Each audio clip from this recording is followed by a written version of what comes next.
Bonjour à toutes et à tous, bienvenue chez Off IAM pour ce point hebdomadaire de marché. Alors on a eu la semaine dernière, y compris hier, une semaine assez agitée avec des mouvements de taux assez significatifs puisqu'on a perdu 15 centimes, on a repris 15 centimes sur les 10 ans américains et allemands.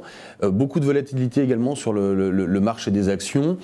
Au global, on est dans cette phase qu'on décrit depuis un certain temps d'incertitude avec un combat entre inflation et croissance, avec des banques centrales qui sont obligées de remonter, de resserrer leur politique monétaire pour freiner cette inflation qui devient endogène un peu aux US et qui est pour l'instant encore importée en Europe et pas forcément encore au stade de la boucle prix-salaire. Et de l'autre côté, des impacts sur la croissance directs avec le conflit ukrainien, les impacts venant de Chine, je vais y revenir, et les resserrements monétaires qui vont forcément ralentir cette croissance. On a donc un marché qui se cherche. Alors avec quelques nouvelles quand même assez significatives. Si on part du côté américain, on va voir la Banque centrale américaine qui va se prononcer demain soir, qui devrait très probablement annoncer une hausse de 50 centimes de hausse de ses taux directeurs. Aujourd'hui, dans les courbes, les marchés anticipent une Fed qui reste agressive longtemps, puisqu'on a quasiment 4 hausses de 50 centimes qui sont anticipées sur les 4 prochains meetings, ensuite 2 hausses de 25 pour terminer l'année un peu en dessous de 3. On sent donc que les marchés imaginent une Fed à marche forcée. Fed qui, dans ses déclarations, il sera très important de l'écouter demain soir, a très clairement pris le point de lutter, de casser cette inflation. Elle a d'autant plus intérêt à accélérer et aller vite qu'elle n'est pas certaine de pouvoir mener à bien l'ensemble de son cycle de resserrement, car on sent bien que la croissance commence un petit peu à être heurtée, notamment aux États-Unis où on a des chiffres de croissance qui ont été très faibles au premier trimestre, alors en grande partie induites par du stock, mais il ne faut pas se leurrer, la croissance commence à ralentir, ce qui freinera mécaniquement l'action de la Fed. Elle a donc intérêt à aller vite pour casser cette inflation. Inflation dont on commence à sentir peut-être quelques prémices de pic qui devraient être sur mai-juin, et on devrait peut-être avoir, je dirais, un reflux à partir du tournant de l'été, sûrement pas au niveau pré-crise et encore ukrainienne et pré-Covid, mais peut-être un peu moins de pression. Dans ce sillage, on a eu également en Europe des tensions sur les taux d'intérêt. Alors c'est assez différent des États-Unis, car si le mouvement reste de même ampleur, on a tutoyé les 3% sur le 10 ans américain et le 1% sur le 10 ans allemand. Autant aux États-Unis, cette remontée de taux s'est faite par de la remontée de taux réelle, anticipant une réserve fédérale qui remonte clairement ses taux pour lutter contre l'inflation, calmant les anticipations d'inflation. Inversement, en Europe, c'est majoritairement des remontées d'anticipation d'inflation, sous-entendant que la BCE n'aura pas assez la volonté ou je dirais la latitude de croissance sans trop la heurter, de remonter ses taux d'intérêt et de freiner l'inflation. On est donc encore toujours sur une recherche d'équilibre des anticipations d'inflation et de l'action de la Banque centrale européenne en Europe.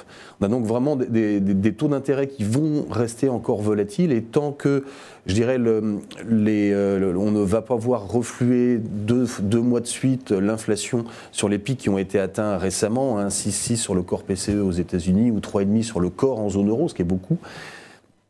On aura des marchés qui vont être assez volatiles et continuer de se chercher sur les taux d'intérêt, mais également sur le front des actions, où on a vu certes une première série de résultats américains qui étaient somme toute assez en ligne dans la tech, que ce soit avec les résultats d'Apple ou d'Amazon, des grands mouvements sur le Nasdaq, induits également par les mouvements de taux d'intérêt.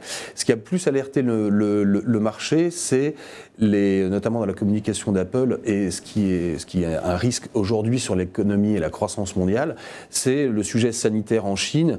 On a plusieurs centaines de millions de personnes qui sont confinées dans une politique zéro Covid dont on sent bien qu'elle est débordée, avec des impacts majeurs sur la croissance chinoise, qui n'atteindra sans doute pas 5,5, mais également une poursuite des problèmes d'approvisionnement et donc forcément sans doute de l'inflation et des problèmes de production à terme. Donc une inquiétude à la fois sur le front de la croissance et sur le front de l'inflation.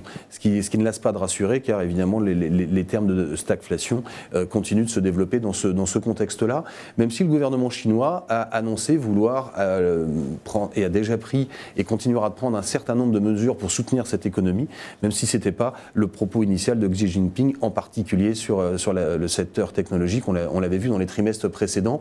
Il ne faut pas oublier, on le rappelle, qu'on a le congrès du Parti communiste chinois à la fin de l'année, avec une pression pour arriver avec une toile de fond économique qui soit très présentable pour la nomination, la prorogation de Xi Jinping à la tête du pays. Dernier point.